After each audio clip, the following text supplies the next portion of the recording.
이 시간 우리가 함께 보실 말씀은 마가복음 13장 28절에서 31절 다 같이 읽겠습니다. 마가복음 13장 28절에서 31절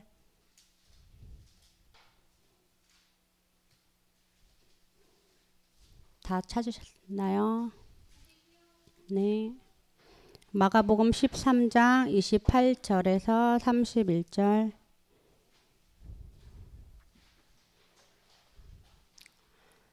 다 같이 읽겠습니다.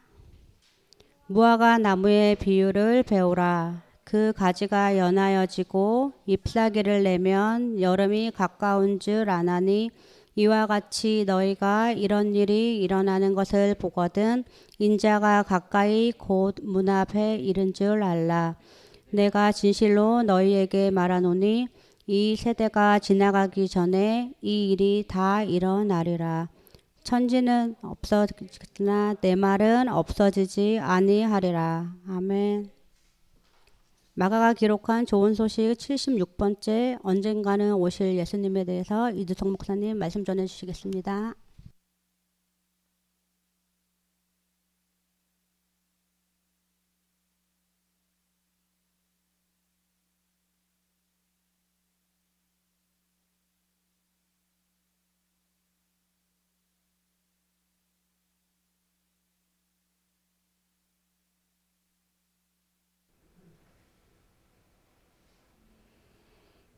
여러분 안녕하세요. 안녕하세요.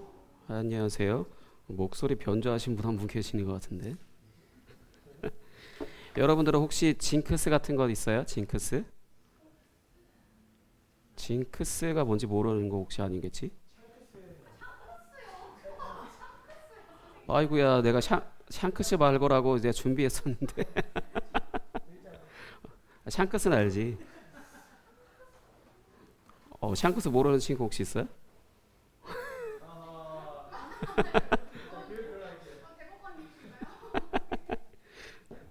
징크스 몰라요? 징크스? 갑자기 설명하니까 나도 어렵다. 에? 샹크스는 아는. 샹크스는 한번 준영아 설명해 줄래?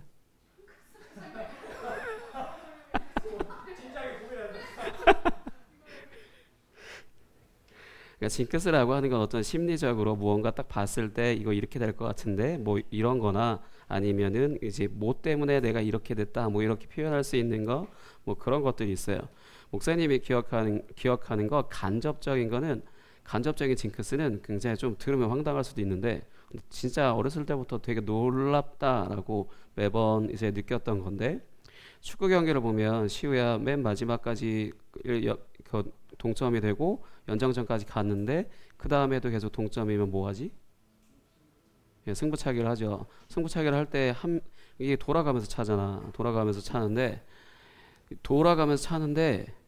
카메라가 나오는 걸 찍고 있어서 계속 이렇게 좀 등장씬을 찍고 있으면 여지없이 실축하거나 아니면 골키퍼가 선방하거나 하는 그 어렸을 때부터 계속해서 축구 경기 볼 때마다 그랬던 적이 있어요. 나 직접적인 징크스는 아니고. 근데 진짜 신기하게 그게 여태까지 거의 그 장면 볼 때마다 항상 그래가지고 100%는 아니에요. 100%나 그러면 억지고 거의 80% 이상 항상 그 등장씬 보면 실축하더라고.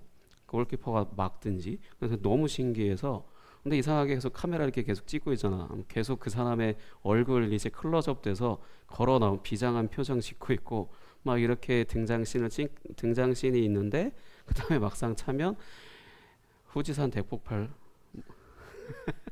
아니면 홈런 뭐 이런 식으로 이제 되는 그런 것들이 있었어요. 언제부터 시작이었냐면 여러분들도 아마 지금 이 선수 이름이 있긴 있으니까 들어봤을 수도 있는데 혹시 시우 맞춰볼래요? 이제 침이 마른다. 트레제게 어느 나라 선수? 아, 내가 틀릴 뻔했다.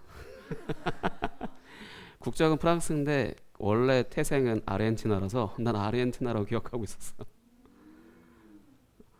맞나? 아르헨티나 굉장히 그 잘생긴 그래서 그 트레제게 선수들을 이 여성 팬들이 꽤 많은 걸로 알고 있고 뭐 그래서 그 트레제게 선수부터 시작된 게 지금까지 계속해서 그 등장씬만 보면 아 이건 실축이다. 그럼 진짜 거의 열이면 8번이 실축이었어요. 뭐 그런 것처럼 일종의 목사님 개인적인 징크스지 그 선수들의 징크스는 아니고 그러니까 그런 것처럼 오늘 아침에 내가 무언가를 이렇게 했다 오늘 이렇게 될 거다 뭐 이런 식으로 이제 추측하게 되는 거 물론 이건 심리적인 것이기 때문에 신경 쓸 필요는 전혀 없어요. 그걸 오히려 신경 쓰기 때문에 그 징크스라고 하는 걸 자신에게 있는 징크스가 계속 자신에게 있는 거야. 원래는 신경 쓰지 않고 그게 내 안에 남아있지 않도록 그냥 아무렇지 않게 이렇게 지나가면서 살면 되는데 이 딱 봤으니 이제 생각에 오늘 이렇게 될 것 같은데 그러니까 여지없이 이렇게 되는 거지. 뭐 그런 것들이 있어요. 근데 직접적인 건 목사님한테 직접적인 건 진짜로 없어요. 어렸을 때부터 물론 있었던 것 같은데 아무리 기억을 해내려고 해도 이제 기억이 나지가 않아. 아마도 방금 말했듯이 심리적인 것이기 때문에 의미를 두지 말아야 된다. 이런 것들을 어느 순간 배운 순간부터 이제 그게 하나씩 징크스 같은 것들이 사라졌을 수도 있어요. 왜 근데 갑자기 샹크스가 아닌 징크스를 이제 이야기하냐? 이렇게 이야기를 하냐? 오늘 예수님께서 일종의 징조 하나를 이제 알려주신 거거든. 무화과 나무의 비유를 배우라 뭐 이렇게 해서 여름이 온 걸 알 수 있다 해서 나무의 상태를 보면 어떤 계절의 변화를 아는 것처럼 어떤 징조를 하나 알려주는 이렇게 징조를 하나 이야기하시면서 이런 징조를 보게 되면 어떻게 되는 것을 아는 것처럼 지금까지 내가 이야기했던 예수님이 그러니까 자기 스스로 지금까지 이야기했던 것들을 보게 되면 진짜로 그날이 임박했구나 인자가 앞에까지 왔다라는 표현은 그냥 그날이 임박했구나 이렇게 생각하면 되는데 뭐 어떤 날이냐 전쟁이 일어나는 날 어떤 징조를 딱 보면 이제 곧 전쟁이 이제 터지는구나 라는 것을 이제 알아라는 거지. 그렇게 해서 이제 14절부터 23절에 기록된 환란의 날과 같은 이제 그런 날은 어떤 날이라 무조건 도망쳐야만 된다. 무조건 지체하지 말고 도망을 쳐야 된다. 임산부 같은 경우는 뛸 수가 없기 때문에 아니면 아이를 오늘도 두 꼬맹이들이 쪼꼬미들이라고 해야 되나 왔잖아요. 그렇게 안고 있으면은 달릴 수가 없기 때문에 그날은 도망칠 수 없는 사람들은 말 그대로 재앙의 날과 마찬가지라서 그런 날은 무조건 이제 도망쳐야만 살 수 있는 그 날이 왔구나라는 것을 인지하라라는 거죠. 그러니까 지난번에도 말했지만 만약에 여러분들이 이런 일은 안 일어나겠지만 전쟁이 터졌어. 나 집에 스마트폰 두고 왔어요. 집에 갔다 올게요. 가능? 나 집에 지갑 두고 왔어요. 갔다 올게요. 물론 그러고 싶지. 왜냐면 스마트폰이나 지갑이나 생존과 직접적으로 연결되어 있을 수 있으니까. 그러나 진짜 전쟁이 터졌을 때는 그렇게 갔다 올 수 있는 시간이 없죠. 그 무조건 이제 도망가야 되는 건데. 근데 어쨌든 이런 식으로 이제 그렇게 해서 결국 예수님이 이야기하신 것은 성전이 파괴됨으로 인해서 전쟁이 발생하는 것으로 인해 성전이 파괴되는 것으로 옛 질서가 해체되어지고 그러니까 해체되어야만 되고 새 질서가 세워져야 되기 때문에 반드시 일어날 수밖에 없는 그 환란을 대비하라라는 것을 이제 알려주시는 겁니다. 그러니까 예수님이 이제 30절에 말씀하신 것과 같이 이 일이 정말로 예수님의 제자들이 살아있는 동안에 이제 일어나게 될 거다라고 이야기를 했어요. 언제 일어났냐? AD 70년에 로마 군대가 진짜로 예루살렘 성전을 돌 위에 돌 하나도 남지 않게 초토화시켜 버렸어요. 이렇게 모든 것이 다 무너져 내릴 때까지 로마 군대를 이끌고 있는 사람은 티투스 장군이라고 하는 사람인데 이 사람이 얼마나 잔인했냐면 황제나 그런 사람들에게 잘 보이기 위해서 예루살렘 거리에 우리는 치면 원종사거리라고 합시다. 원종사거리에 유대인들을 십자가에 매달아서 수없이 많은 사람들을 십자가에 매달아서 진열을 시켜놨어. 근데 이것도 우리 듣기도 충격적인데 이것보다 더 엄청 잔인한 일들이 엄청 많이 벌어졌는데 그런 것처럼 이제 그런 일들이 이제 벌어지기도 했어요. AD 70년에 진짜로. 그래서 예수님은 이러한 일들이 일어날 것을 말씀해 주셨고 이것을 이제 기록한 마가, 그래서 우리가 지금 마가복음이라는 것을 읽고 있잖아요. 이 마가는 자신의 공동체 사람들에게 이러한 일들이 반드시 일어날 거다, 반드시 일어날 거다라는 것을 알려주게 되어서 이제 진짜로 로마 군대가 예루살렘 성전을 파괴하는 일들이 벌어지게 될 때 100%는 억지지만 최소 80% 이상은 피했다는 거지. 많은 사람들이 목숨을 건지게 되었습니다. 이렇게 기록된 말씀으로 인해서. 우연일까요? 그냥 어떻게 하다 보니까 이제 어떻게 생활 패턴이 그렇게 해서 피할 수 있는 그런 패턴이었을까? 아니요. 예수님이 말씀하신 것을 믿었기 때문에 가능한 겁니다. 예수님이 말씀하신 것을 믿었기 때문에 가능했어요. 예수님은 언제 죽으셨냐? AD 30년쯤에 죽으셨어요. 뭐 30년이다, 33년이다, 뭐 이렇게 좀 다양하긴 한데 어쨌든 AD 30년쯤에 죽으셨어요. 여기서 퀴즈. 연우야, AD가 뭐야? 건우쌤 같으면 AD라고 할 것 같은데. AD가 뭐야? 어? 기원. 네, 맞아요. 기원 후. 기원 후, 그러니까 기원 전 기원 후로 이게 나뉘죠. 예수님 중심으로 해서 이렇게 나뉜다고 하는데 AD 30년쯤에 이제 예수님이 그때 십자가에 달려 죽으셨어요. 그리고 예루살렘 성전이 파괴된 것은 아까 몇 년이라고? AD 70년. 약 40년이라는 시간이 흘렀죠. 이 40년이라는 시간이 흐르도록 예수님의 말씀을 간직했고 그것을 기억했고 믿었기 때문에 살 수 있었던 것입니다. 그러니까 아마도 정말로 어떤 삶의 패턴을 갖고 있었는지 모르겠지만 예수님이 이렇게 말씀하심으로 인해서 그날이 반드시 올 거고 그날은 무조건 도망을 쳐야만 된다라고 이렇게 말씀하셨을 때는 그 공동체의 생활 패턴은 그날이 언제 올지 모르기 때문에 계속해서 그날을 대비하는 어떤 그런 생활 패턴을 가지고 있었겠지. 믿지 않고서는 안 하잖아. 믿지 않고서는 내가 왜 그렇게 어려운 조금 불편한 삶을 살겠어요? 믿으니까 그렇게 불편한 삶을 어려운 삶을 좀 살 수 있었겠지. 그러니까 우리가 하나님의 말씀이라고 믿는 성경, 우리가 하나님의 말씀이라고 믿고 있는 이 성경은 하나님은 누구이시고 어떤 일을 행하셨는지에 대한 것이 기록되어 있는 책이에요. 그렇기 때문에 오늘을 살아가는 우리가 옛날 책 같은 이것을 계속 하나님의 말씀으로 오늘을 살아가는 우리에게는 이제 오늘 본문 말씀처럼 어떤 징조를 보고 무언가를 대비해야 되는 건 없어요. 그러나 딱 한 가지 이제 기다리는 건 있지. 뭐냐면 예수님이 이 세상에 다시 오시는 것.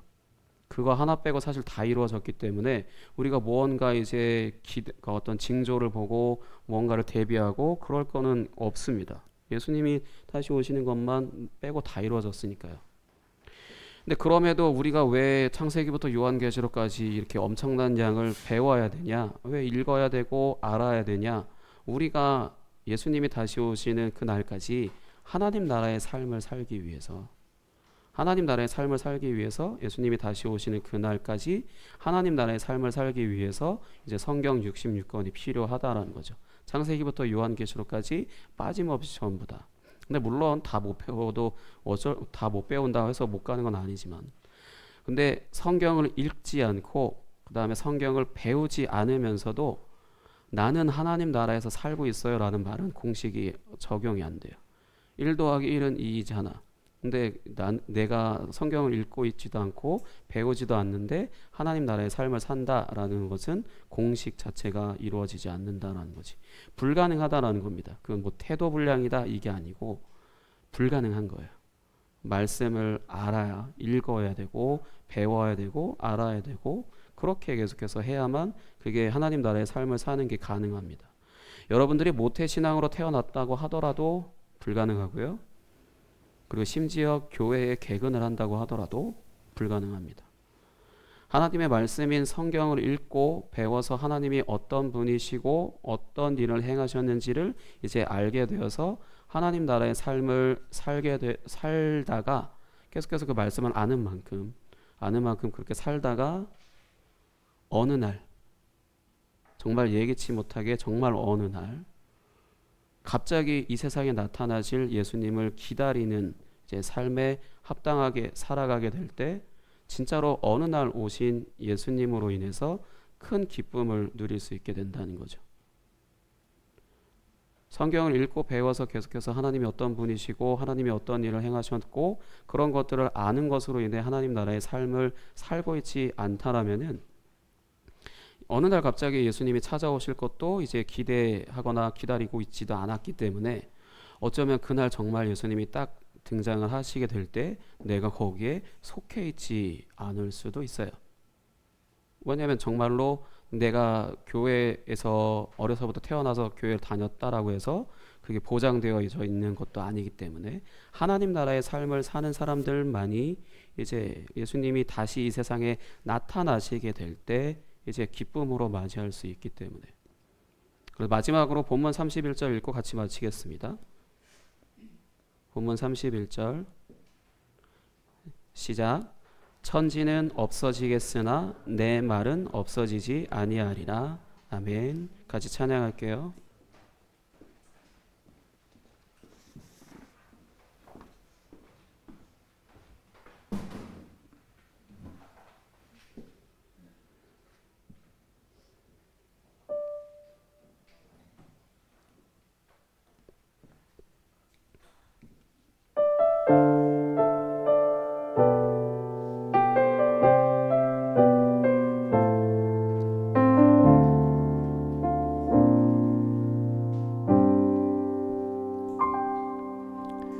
말씀 앞에서 경외함으로 주께 홀로 섭니다. 생명의 말씀 읽고 순종해 주를 예배합니다.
이 시간 함께 같이 기도하겠습니다. 예수님을 믿는다라고 하는 건 교회에 와서 그냥 예배 한번 드리고 일주일 동안 아무렇게나 산다가 아니고 하나님의 말씀을 아는 만큼 하나님이 어떤 분이시고 어떤 일을 행하셨다라는 것을 내가 분명히 아는 만큼 그렇게 삶으로 사는 겁니다. 어렵죠. 어렵지만 다른 종교와는 다르게 다른 종교는 내 힘으로 믿고 그렇게 살아야 된다면 기독교는 하나님이 우리와 함께 하셔서 그렇게 살게 해주십니다. 내가 하나님의 말씀을 아는 만큼 그렇게 살고자 할 때 우리 이 시간 함께 같이 기도했으면 좋겠습니다. 하나님, 내가 하나님의 말씀을 아는 만큼 하나님을 알게 하시고 그렇게 살게 해주세요. 이 시간 함께 같이 기도하겠습니다. 하나님 아버지 감사합니다. 하나님의 말씀이 하나님이 어떤 분이신지를 증거하고 또 하나님이 어떤 일들을 행하셨는지를 또 아버지 기록하고 있고 나타내고 있사오니 아버지 내가 그 말씀을 아는 만큼 하나님 나라의 삶을 살아갈 수 있도록 인도하여 주옵소서. 아버지 우리는 이 세상의 가치에 찌들어 있어 아버지 이 세상의 가치를 따라 살지만 주님 그 가운데서도 하나님 나라의 가치를 알고 하나님 나라를 아는 만큼 주님 그 나라를 살아갈 수 있도록 주님 나와 함께 하셔서 아버지 내가 그 삶을 살 수 있도록 인도하여 주옵소서. 오직 내가 그 말씀에 이미 생명을 배웠고 이미 내가 그 말씀에 두려워하며 이미 내가 그 말씀에 나의 인생을 걸었으며 아버지 순종하며 따라가오니 주님 함께 하셔서 아버지 오직 그 영원한 하나님 나라가 이 땅 가운데 임하는 그날까지 하나님 나라의 삶을 살며 오직 주님이 주시는 그 은혜와 사랑으로 주님 살아갈 수 있도록 주님 인도하여 주옵소서. 이렇게 아주 주님을 기대하고 주님을 찬양합니다.